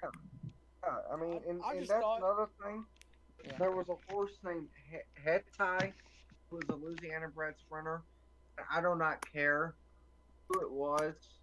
He was one of the fastest horses I've seen when I was younger, especially. Not now, but when I was younger, nobody could beat him out of the gate. And that overall reminds me of him. Nobody's going to outright this horse. Now, they might catch him, which, like y'all alluded to, 7 furlongs at Saratoga is pretty much you get caught. And this race doesn't really have. This is like the Derby Trail's long lost horses here, sadly. I mean, 8 Welcome to the rings. club. Yeah, exactly. 8 rings. Got No Parole, who's there. Second choice, the horse was And- second fiddle to No Parole. Yeah, and Second then you got banana. Shoplifted, who went off the trail, 3 techniques, same horse, same thing, Tap it to win. tap it to win, same thing. So I'm gonna take just a strict sprinter in here, and I think that Echo Town actually can turn the I'm tables. gonna have to go, guys. Dinner time. Okay. Anyways, I think that Echo Town is going to turn the tables on No Parole because it was just a shorter field last time, and that did not set up well for him. I think he likes to just sit off of it, and he couldn't really do that last time properly. So in 9-2, it's the same price he was last time, and I think that's a perfect price for him. I've been holding Well, myself back through can I this just- whole thing. I've got a ton of things to say about this Can I break race. some So news real quick? sure, go ahead. Marcus Hirsch tweets out about Arlington that they're done. It says, "Oh, by the way, CDI CEOs quarterly whatever you say, conference, pretty much a conference call today that a certain Lincoln Park done, over, finished, just a matter of time till the land is sold for different purpose. That totally That's sucks. a tragedy. That's a tragedy. I seen that coming a mile away because Churchill Oh, Downs. I saw it coming a mile away too, but that's a tragedy. Sucks, man. That was a nice track too. If I can get into this race, I've got a ton of things to say about that. If people are still listening, God bless you, but I've got a ton of things to say about the Alan Jerkens. If anyone knows the history of this race, the Alan Jerkens is a lot like the Woody Stevens. A lot of BS tends to happen in this race. I'm going to go back and short things. I'll give my pick out right here. I like Echo Town for a lot of the same reasons that Dennis likes him. But let me go into. I think that this race is going to shape a lot like Chancelot's did last year. You know, Chancelot reminds me of No Parole a little bit. No Parole won the Woody Stevens. He had it basically handed to him on the front end. Chancelot coasted in the Amsterdam, if you remember that race last year. And, you know, not that No Parole has the unbeatable reputation that Chancelot had going into the Alan Jerkens last year, but there's two other horses in here that are definitely going to be up near the lead with him, Mischievous Alex and Tap It to Win. So you're going to get a pretty fast pace in this race. And the Alan Jerkens always has horses coming way out of there. So you're definitely going to want to look at horses that are underneath. And, you know, I'm not going to necessarily give out a long shot because I don't have one, but my advice is definitely look for a horse that's double digit, because one of those horses is going to do something in this race. You know, you're going to get a horse double digits that comes out of nowhere, because that's what happens in the Alan Jerkens. I completely agree. It's just like the Woody Stevens. You're still having fun, and what the hell's that horse's name who should have been disqualified? Hog Creek Hustle. Hog Creek Hustle. Last year in the Alan Jerkens, Mind Control came from a very similar. I think Echo Town is going to run a very similar race to what Mind Control did last year. Mind Control came from out of it. Hog Creek Hustle was your double-digit horse. That is the perfect example of quintessential Alan Jerkens. So a lot of BS is going to happen in this race. I would not go. I'm not super confident in No Parole in here. I think that he's beatable, especially due to the history of this race. Just as something that I was looking at before this, I don't have a lot of statistics to back me up, but one horse that did just kind of for the hell of it intrigue me, just to give a horse underneath. Captain Bombastic. My co-host liked Liam's Pride. My co-host liked Liam's Pride underneath, but definitely look for a horse underneath that's double digit, because a lot of BS is going to happen. So who hasn't gone? Right. Sammy, did you go yet? Yeah. All right. Well, yeah, I like. Oh, Dennis. Oh no, I was just gonna say once again, this is the Run Happy H. Alan Jerkens, presented by Run Happy. It's a grade 1 presented by Run Happy. That is all. I like Captain Bombastic. I really do. I hate everybody in here, and I've said this 8 times today. I like to see things that jump off the page, and nothing jumps off the page. So I immediately looked at horses over 10 to 1, at or over 10 to 1, just like Jack said. And Captain Bombastic has speed figures that are not too far behind everybody else in this field. I need to take some sort of shot. I do not think the pace is going to be tremendously fast in here. That's one thing I disagree with, because a lot of times when we say this, it absolutely does not happen. This is just what happens in New York. It's very screwy. It's very stupid. But we often see these sprint races come up way, way slower than they should. And Captain Bombastic's got a nice post towards the outside. He won't be saving ground, but he should be relatively in the clear if the 11's going to go. Tap It to Win. This horse loves finishing in the money. Jeremiah Englehart's got 2 horses in here. I have no idea why his other price is shorter. I think this is the more dangerous horse. Castellano, obviously, he can't go wrong unless he pulls one of his once-a-day Castellano-isms. Got good works. I'm going with the 10, and I like Tap It to Win a little bit as well in here. There's only one thing I'm worried about. One thing. On big days at Saratoga, this didn't happen last year because the rail was dead the whole meet, pretty much, outside of a week. But on big days at Saratoga, the rail tends to be golden. On big days at Belmont, the rail tends to be golden. It's very stupid. Then they keep saying, oh, the NYRA maintenance crew, the NYRA gate crew, the NYRA jockey colony, they're the best at everything. I love New York racing, but none of those are true. Because we had the thing with Javier earlier this week, no, last week, where he got pissed off at the gate crew. We've seen the tracks become very biased at times. So, no, they're not the best. That's one precautionary tale I have to tell you, is that the rails on these big days tend to be really good, and if no parole gets out there and goes to the front and saves ground on the inside, this race might be over, and he might just be better than everybody else. But I'm hoping that doesn't happen, and I'm going with the 10. I need value. I like value. I took value. Simple as that. All right. You have thoughts? If I could start the next race out, it's the Bowling Green. It's going a mile and 3/8 on the inner turf course. It's race 11. It's a grade 2. I know I interrupted you there, Andrew, but I wanted to ask a question for everybody. When is the last time a horse in this field won a graded stakes race? I mean, a legit graded stakes race. I'm not talking about that BS that the 5 horse one. Or no, not the 5. Not the 5. Sorry. Channel Maker won the Man of War last year. Yeah, last year. Things can change. You're now back. It's 0 for 4. Oh, I'm one back. horse, Dot Matrix, won a grade 3 this year. And I got an ice cream Sam sandwich. Houston. That's all I was trying to say. That's in Sam Houston. That doesn't count. It's like me saying I beat up on the 3rd grade softball team. What'd he do? I mean, yeah. Always remember, kids, beat up the 3rd graders. It is worth mentioning. I will say one thing about Dot Matrix. If I not to cut you off, but I will say one thing about Dot Matrix. He has ran one race this year that I was somewhat impressed by, and that was the Tiller on June 4th at Belmont. If you remember back to a couple weeks ago in the United Nations, Perret, the horse that won that race by a head, came back and almost won the United Nations. He got nosed out by. Shut up! He got beat out. I know. All of us had a vested interest in that, but Perret ran a really good race there. So if you think Perret is a really top horse, which he could be, I'm not saying that that it makes Dot Matrix any less. It makes him likable here. I don't think he's very likable at all. He was 11th in the Muniz, 8th in the Manhattan.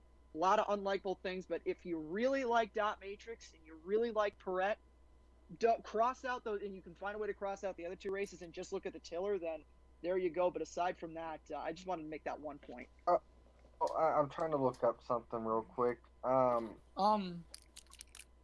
yeah. One thing that I got a point against that. Why is Crossborder already back?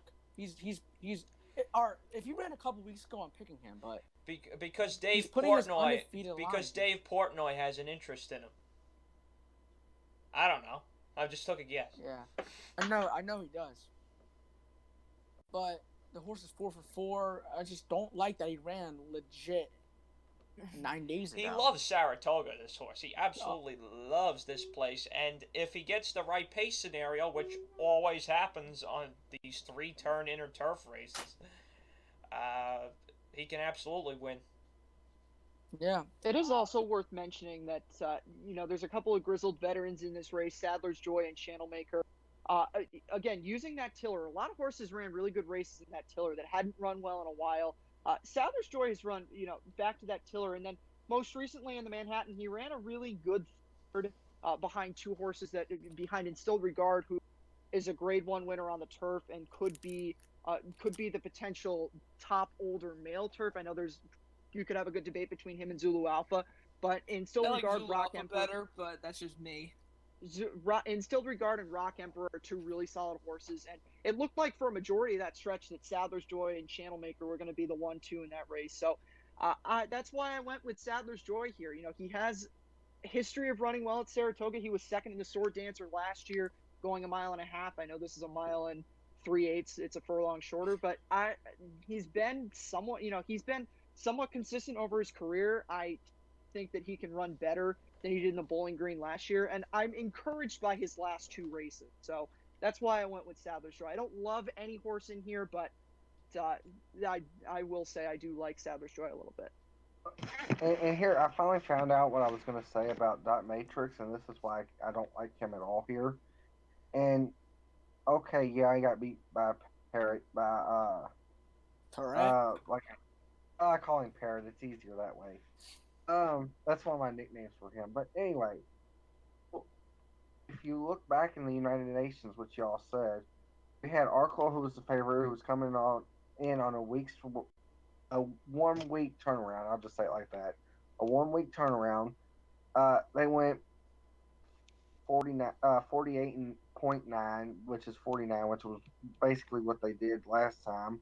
That in that same race, and then 2 hours already came back to win. and then Giroux just stuck there, and I don't know if it was Giroux's fault or what the problem was, but I see Arklow and Dot Matrix as the same horse. I see Sadler's Joy as a horse that's not going to get a good setup. I want somebody who's on the lead. And, oh my god, I can't believe I'm picking this horse. Marazzo? Is that right? Marazzo? Yeah, him. Maker's got 2 in here, and he's really good at stretching out horses and taking them off layoffs and finding them perfect spots to get them ready for races and stuff like that. And with the 2 in here who ran in the Lubosh and killed that field, it was a 4-horse field. But this horse seems more legit than him. He really got beaten by Dot Matrix twice and Sadler's Joy once. He at least he's the only horse that's going to want the lead out there besides the 2, and I don't think Maker's going to go out there and kill himself with the other horse. So unless he doesn't have any motivation to win anymore. Yeah, exactly. Can I just interrupt you real quick? That's cool. Something. Andrew, do you like T-Love's a fight? I love T-Love to fight. Who doesn't love T-Love to fight? He just ran second at 25-1. Oh, I wish he won. He lost to Funny Guy. Oh, that's Funny Guy. Funny Guy's good, yeah. Yeah, that's his second. That's his second race today. That I would have had that exacta. I pick absolutely would have had that exacta. But I haven't paid attention to Saratoga today, and I don't care about it tomorrow either. $1 exacta paid 65. Wow, no, that's not bad. Anyway, I'll turn it over to Andrew or Jack. Which one are we going to? Jack, Andrew? Me? I already made my point, so whoever's next can Sammy. Go. Yeah, since Dennis interrupted me once again. I like Dot Matrix here. Likes the track. He's faced some good horses. He faced Stoudergaard, Perret, Factor This. And he lost to Sadler's Joy, but it was back in 2019. Why is it just me, or does it feel like Sadler's Joy is about 30 years old? He is, but I think with Sadler's Joy, you never want to. I think somebody brought this up. I think it might have been you, Dennis. You don't bet Sadler's Joy in 2-turn turf races. You bet him in 3-turn turf races. And I think he'll run a nice. Yeah. I was gonna say I didn't say bet him in 2-turn, 3-turn, 25 turns. I wouldn't bet him, no matter the turns, because he's the type of horse that is always right and then he stops. I thought that you said something about him with that if you bet him going 2 turns, you're insane. If you bet him at 3 turns, you do have somewhat of a brain. Oh no! If I was going to say you got brain surgery, so I may not have one. If you bet him at all, you have no brain. So that's my opinion. Unless, okay. I think what I said is he needs to get a good setup.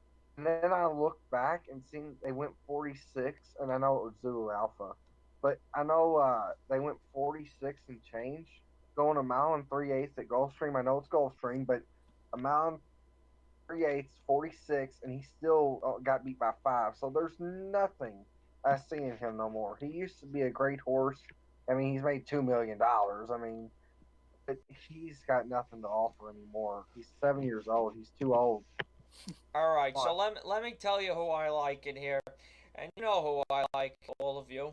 I like the old man Channel Maker, and the reason I like Channel Maker is very simple. I think he's going to go up from his 7-2 morning line. He likes Saratoga. He should get a good trip in behind the two. Are those both Maker horses that are probably going to the lead, the 1 and the 2? Yeah, they're both that's both the Maker horses. I think he's going to get a good trip right in behind those guys. And the pace isn't going to be that fast. And I realize he's a shell of his former self, and he's very hard to ride. But I think he could set the perfect trip here. And listen to this. You might not like what I said about Code of Honor, that he traveled 29 more feet than Vekoma in the mile. Well, Channel Maker traveled 33 feet further than Instilled Regard in the Manhattan and got beat a length. It's a joke. 4 more feet. It's a joke. Can I just add one more point? Dennis, I'm not sure if I heard you correctly. Did you say that the Pegasus was a mile and 3/8 or a mile and 3/16? Oh, I didn't. No. The other race. The other race. I heard that was my fault. I thought I heard the Pegasus. I just said Zulu Alpha, which he won both of the races, which I can see why you got confused on that. But yeah. Yeah, that's my bad. That's okay. Okay. Despite the speed figures of late, which they're not much of a difference, I like Cross Border more of the two Maker horses, and I like him holding on for second here. And then Sandler's Joy to clunk up for third like he always does. So 5-2-6 for me in the 11th, the Bowling Green. All right. Anything else in that one? And we're finally on the last race here. It's been a friggin' eternity. This is the Caress at. I hate 5.5 furlong turf sprints, just like I hate 7 furlong dirt sprints. Okay, well I go last. So Nathan, do you have any thoughts on the Caress?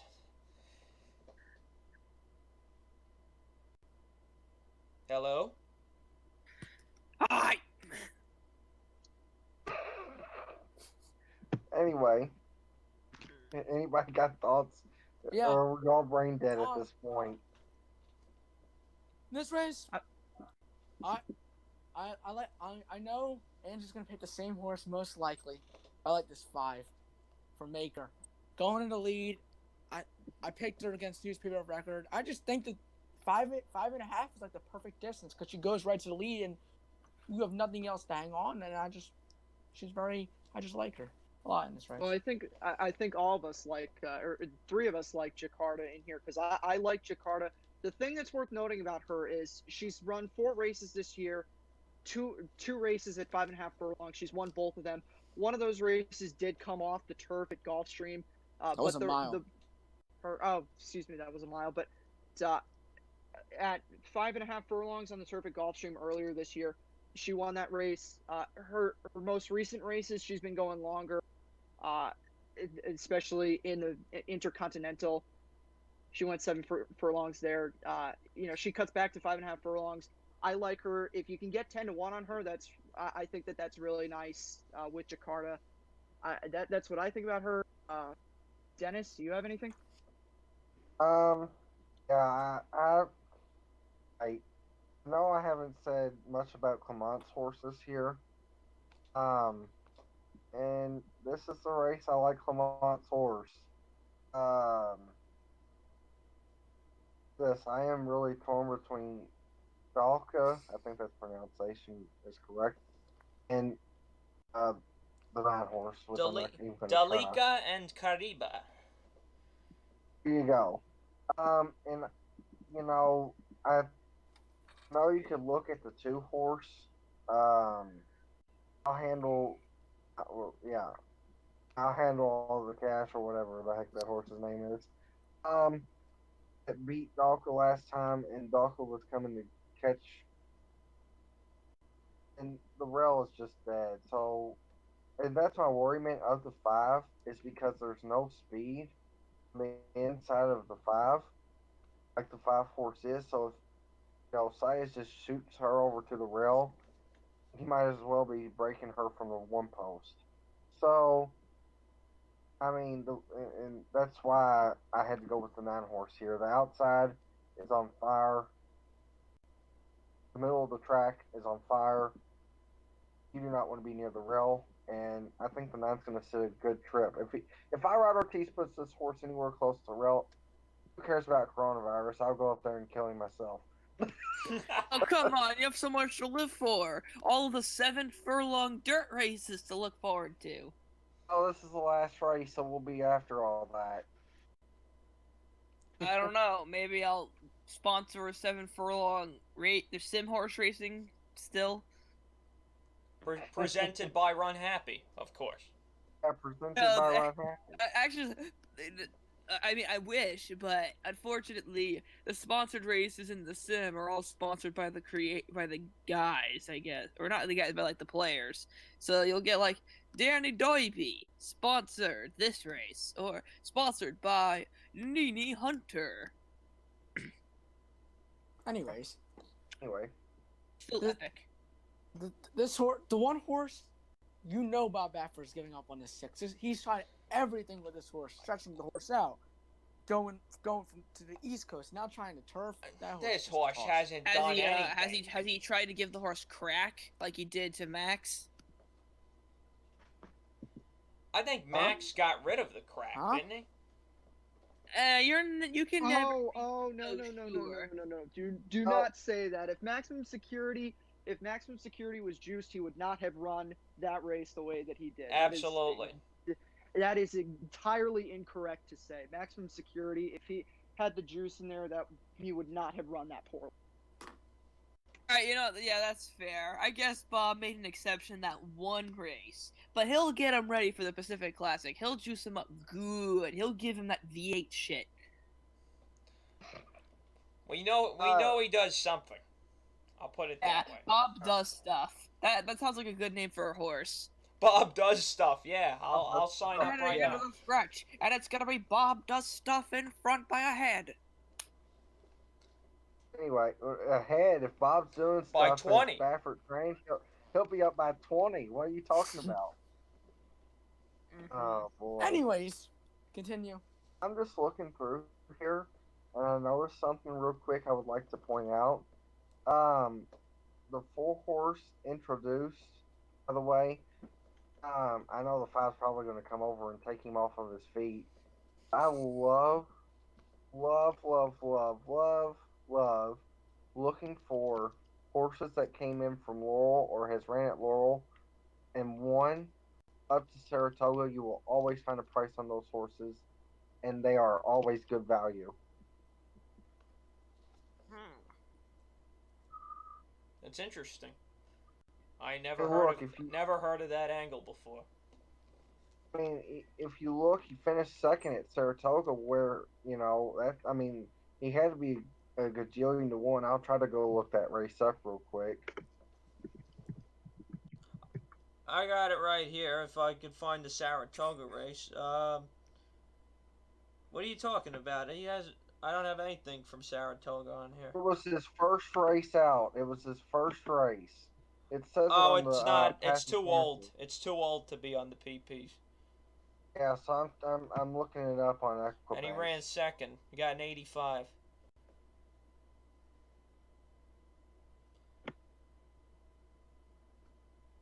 In the meantime, does anybody have anything else to say before I go on my Jakarta spiel?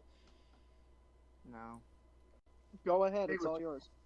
It was 4-1 in that race, and that was before he even ran, so that doesn't count as much. But yeah, Okay. Yeah, Jakarta, the jocks seem indecisive lately. Luis Saez knows what he's got to do. He's got to go to the lead. He's got the best figure around the distance. I want Clement with Kariba underneath, and I'm gonna try and get Dalika out of the triple to try and create a little bit more value. So I came up with one of my favorite trainers, probably in my top 3 trainers. I don't want to make rankings right now, but Dave Donk has a Saratoga treasure who has a couple of figs to just sneak in there and get third. So I figured I'd give her a shot. And then Dalika fourth. So I went 5-9-8-7 after a very tiring day of handicapping. Ugh. Jesus. Guys, we made it. We survived. We got through it. And then I have to go, now I have to go record another, like, freaking 10.5-minute preview about the personal Ensign. Well, good luck with that. I want to thank... I always find a way to make them last longer than they need to. Me, I just talk about a horse for 30 seconds to fit 1 minute, and then I'm like, next up, and that's how my analysis videos go. Hey, give me views. I want to mention something before we go, and this is the first time you've been on my show, Sketchy or Nathan. Your Arrogate tribute was just absolutely fantastic. I loved it. I loved every second of it. I thought it was tremendous. And what happened? Oh, I just want to say thank you. Oh, well, thank you. And Jack, obviously you do great stuff week in and week out, so I'll make sure to link both of your channels down below in the description. And to all 4 of you, I realize this is the longest video I've ever uploaded. I've done longer live streams in the past, but we're at 1 hour and 51 minutes right now, at least on the unedited version. I want to thank all 4 of you for showing up and putting the work in and hanging in here for a very long video and giving us your insights. And I just want to make one quick announcement. No, there will not be a video next week for Travers Day because I will be 30 miles from Saratoga at beautiful Lake George enjoying myself. And that is the only day I'm going to watch. If we can BS amongst ourselves about the Travers for a few minutes, who are you guys, early feelings, who do you guys like? Tis the law. Move on. I like Tis the Law. I don't know if you guys have heard of him, but I like Tis the Law. He's a nice, underrated horse. I'm heartbroken that Creed's not going to be in there, I don't think. I hope he somehow is in there, but... Ain't happening. Huh? It probably ain't happening. He's not even nominated. I don't I like first line. Law. If they win that race, then they're not going to win the Derby. If they don't win that race, I think they'll win or run second in the Derby, or even run third. So, they'll put in a good performance for the Derby. But what about Uncle Chuck?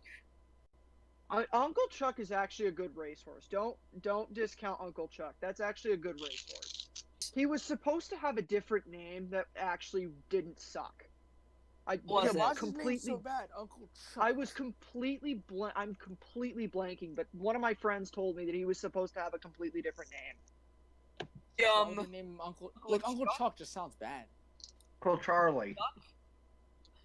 So he's a curveball then. Yeah. Uncle Curveball. Oh no, Uncle Grandpa. He should be Uncle Grandpa. Oh good God. Uncle Chuck? More like Uncle Suck. The shared belief stakes this weekend is going to be a huge disaster. Wait, but he's entered in that race. He's not running. Baffert already has indicated that he's going to the Travers. That race is a disaster. I guess that means we got the absolutely amazing a no-door. Anador's scratching too. He's going to run at the Ellis Park.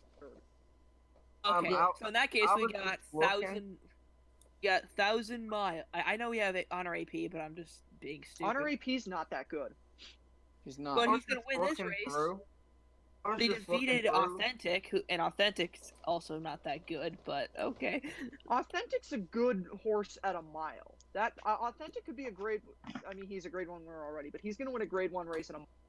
Or Yeah, the 7 Kentucky points, Derby, he's I only wanted- being entered in there because Baffert drugged all his other 3 big stars too much, and they ended up all falling. I wanted to see And I was Mike gonna Smith say get something. caught so bad Go in ahead, that Dennis. Haskell. Well, I was looking through to find a Laurel horse that ran in New York. I meant to say in New York in general, but there's this horse that ran on Wednesday that came from Laurel in August of finished second by a length and a half.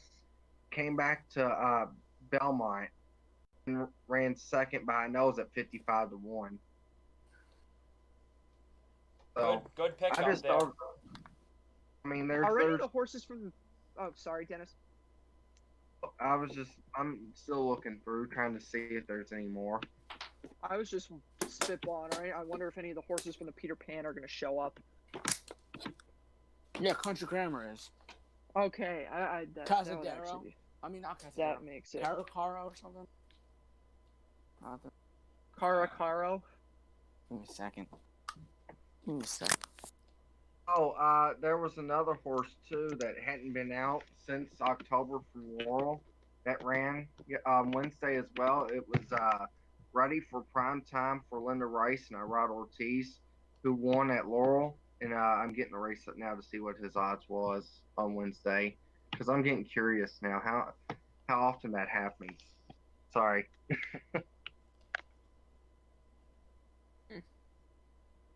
Legit. Let's see. Yeah, he was 11-1, and at Laurel, he was 2-1. He actually won at Saratoga the last year at 7-1. So, yeah, there's a lot of horses out there from Laurel. You can get prices on it up there at Saratoga. I don't know why that is, but It's just kind of like a random what if question. But considering all these horses that seem to just be falling below tier, do you think Tisdalaw is going to be the new quote unquote Triple Crown winner? oh, Yeah. I Yeah, think Honor 100%. AP could be. Honor AP cannot touch Honor. I will completely I know you're a big Honor AP guy, Dennis. I have no idea how you even think that horse is in the same universe as Tis the Law. Honestly, it seems like the newer Triple Crown hopefuls all get super controversial. Justify is about to lose his Triple Crown. Maximum He's not Security. gonna lose. He's not gonna lose his Triple Crown. That case with Justify is complete BS. That's not like anyone. I've talked to a bunch of people on the backside, and like people who these people don't even like Bob Baffert, but they're like, there's nothing in that case. And even if they disqualify him in the Santa Anita Derby, they're not going to take the Triple Crown away. I can guarantee you. But if he never won the Santa Anita Derby, he wouldn't be able to win the run of the. Yeah, Triple but Crown see, here's Series. the thing. Here's the thing. The other racing commissions are going to realize that even if they take the Santa Anita Derby away, that it's BS and that they're just doing it because they want to make a point to the AREs, the animal rights extremists, that they're actually taking stuff like this seriously.